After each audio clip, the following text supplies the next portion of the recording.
Peut-être sur la politique touristique. Non. Si. Juste peut-être pour finir sur vraiment la période Gaudin.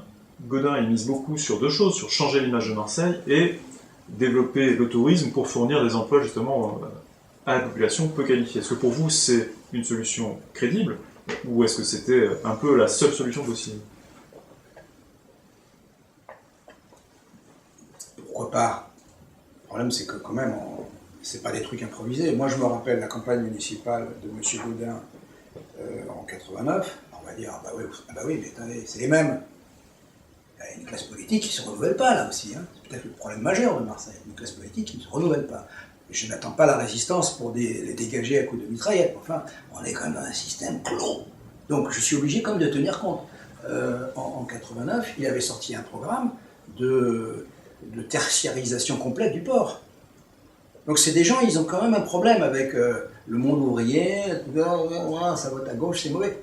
Gaudin, il arrive en 95, première décision, il arrête 700 logements sociaux qui étaient en construction.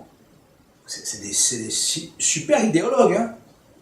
Bon, et c'était parfait, des petites tailles, un peu dans tous les quartiers. Donc, l'opération tourisme, il avait déjà, la carte tourisme, il l'avait déjà sorti avant, dont on sentait que, au-delà de changer l'image, d'abord je ne vois pas pourquoi il faudrait changer l'image. Voilà l'image qu'on a. Voilà, il faudrait peut-être l'aimer aussi celle-là. Voilà, on n'est pas comme les autres. C'est pour ça que les gens d'ailleurs s'intéressent à venir. C'est un autre débat. L'opération tout tourisme, bon, allez, qui est une dimension touristique, c'est très bien. C'est un peu nouveau. Et là encore, sa révélation la plus spectaculaire, qui sont les croisières, échappe à toute décision politique. C'est-à-dire que c'est quelqu'un du port de commerce lié à la chambre, du port autonome et lié à la chambre de commerce, qui ont bâti ce truc-là, qui y ont cru, alors que la classe politique, elle était pas contre. C'était pas dans son radar. Je fais partie de cela. Puis tout à coup, on a vu ce truc-là, on s'est dit, ah bon, et puis voilà, l'économie de la croisière, c'est un truc récent. Disons 10-15 ans. Hein. Et il y a eu des gens qui ont eu l'intelligence de positionner Marseille là-dedans. Donc, bien sûr que c'est bien. Bien sûr que c'est bien. Est-ce que ça va suffire? Ça, je crois pas. Ça, je crois pas. Parce que ça participe d'un déni de Marseille tel qu'elle est. On ne sera jamais la croisière. Là, on court après des chimères. On n'est pas Nice. C'est bien, moi j'adore. C'est pas ça. Donc, attention, c'est bien ça. Mais si vous faites quelque chose dont le premier effet est de rejeter la population, parce que c'est ça le risque qu'on a. Vous pouvez réussir pendant l'Euro-Méditerranée et avoir l'essentiel des emplois pour des gens qui sont venus d'ailleurs. Alors c'est bien, hein, c'est très bien. Mais vous n'avez pas réglé le problème pour lequel je vous ai élu. Donc attention à ce truc-là. Hein. Le cutu-pampan, très bien. En plus, beaucoup d'agences de com, donc elle avait beaucoup d'argent, ça fait plaisir. Voilà. Le résultat n'est pas là. La meilleure preuve, c'est qu'aux dernières élections municipales, j'avais sorti tout ça. La situation s'est aggravée. Alors justement, faire un petit point sur ces dernières élections municipales. Vous disiez tout à l'heure, en 2008, j'ai été avec Gaudin pour tuer Guérini, enfin pour dire... Pour empêcher. Pour tuer, je vous en prie, moi. Non, mais... Ah, parce qu'il va m'en... Façon de parler, tuer politiquement, on va dire. Et heureusement que je l'ai fait. Vous imaginez s'il avait été maire de Marseille? Ouais, pour autant, Gaudin fait alliance avec Guérini. Alors ça, c'est pas mal, ça. Face à Menucci. Mais tout... Oh, avant ça, il a fait alliance à Guérini. Alors là, on peut dire... c'est pour ça que moi j'étais parti déjà, hein, parce que mon rôle historique s'arrêtait. Le soir, on a empêché Jean-Noël Guérini d'être maire de Marseille. Ciao. Il y a eu l'opération Marseille Ménagement, et qui a foiré d'ailleurs dans les 6 mois. Hein, donc, par contre, on a vu tout de suite, alors est-ce que c'est... Il ne faut pas jeter la pierre, les gens ils font avec les moyens qu'ils auront, et puis bon. Ce merveilleux système de la communauté urbaine, Gustave Flaubert, en dire du bien. Nous voilà que Gaudin a gagné la municipale, a gagné.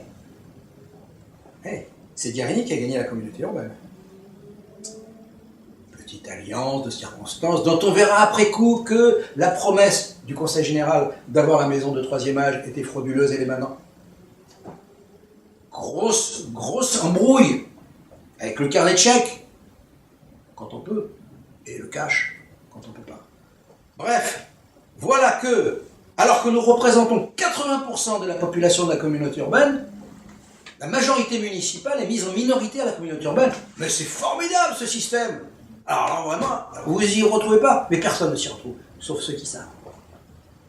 Et donc on sort un homme d'État qui se révélera être un bon gestionnaire,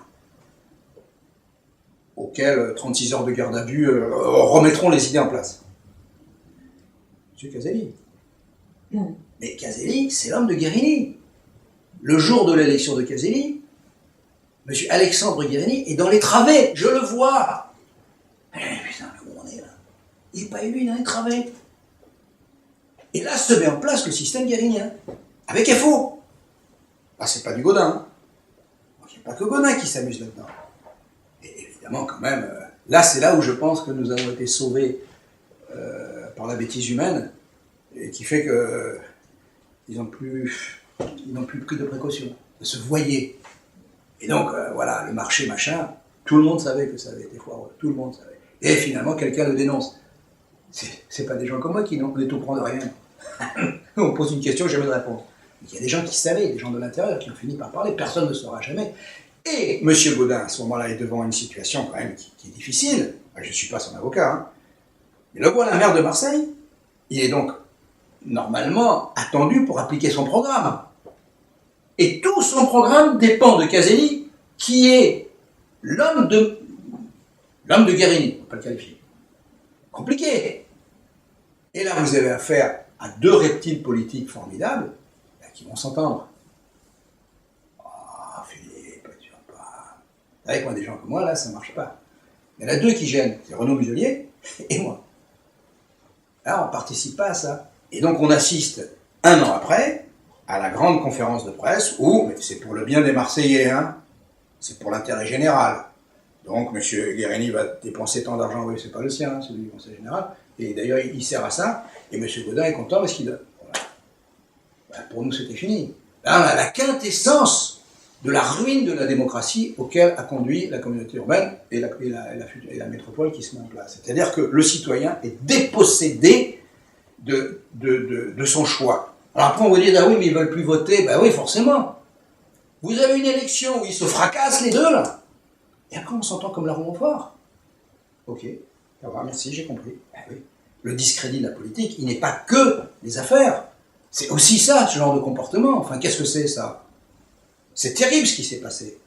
Alors, l'un, il y était contraint, peut-être, M. Gaudin, et l'autre aussi, dans la mesure où il avait le vrai pouvoir, mais il ne pouvait pas l'exercer. Donc, il a essayé. Et après, il y a des histoires judiciaires qui sont arrivées là-dessus.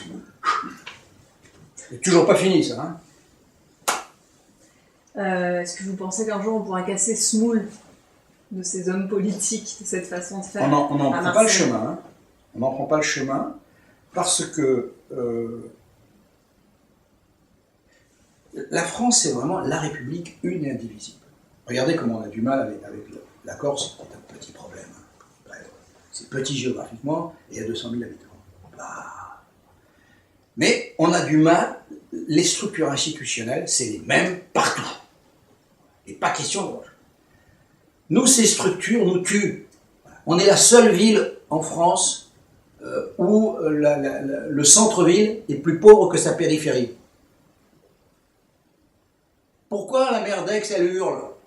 C'est pas parce qu'elle est bête.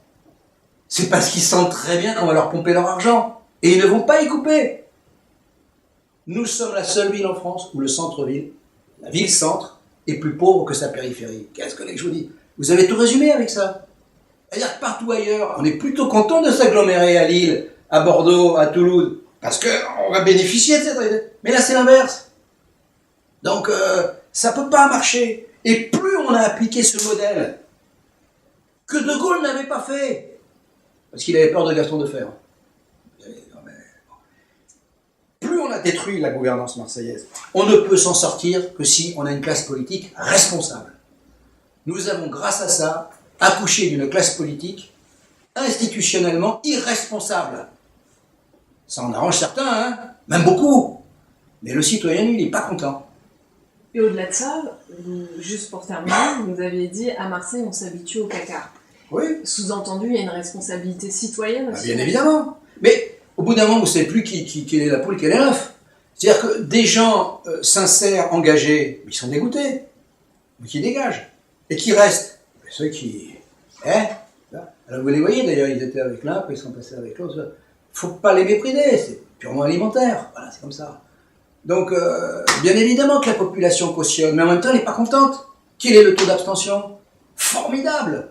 Formidable! Dans certains quartiers, on est bien au-delà de 50% d'abstention. Et ça ne veut rien dire. Mais plus vous avez d'abstention, plus vous favorisez ceux qui s'arrangent. Parce que moins il y a d'électeurs, plus c'est facile. Donc, vous me posez la question, comment ça? Non, il y a de quoi s'inquiéter. Et d'ailleurs, la situation est inquiétante. Jusqu'au jour où il y aura un vrai problème et que tous ces ministres vont dégager. Parce que ça va se passer comme ça. Ça va être quoi? Je sais pas. Après c'est l'incendie des Nouvelles Galeries, c'est je sais pas quoi. C'est la guerre civile. Cette ville est prête à prendre tous les coups dans la tête. Elle est sans protection. Tant que ça va. C'est comme pour la navigation. Tant que vous avez de l'eau sous la coque, vous touchez pas les cailloux. Mais à marée basse, attention. Là, il faut des bons marins. Là, on a des mauvais. C'est un système qui accouche des mauvais. Ou plutôt, c'est un système qui fait que les bons deviennent mauvais. Ah, ça c'est pire. Ça c'est...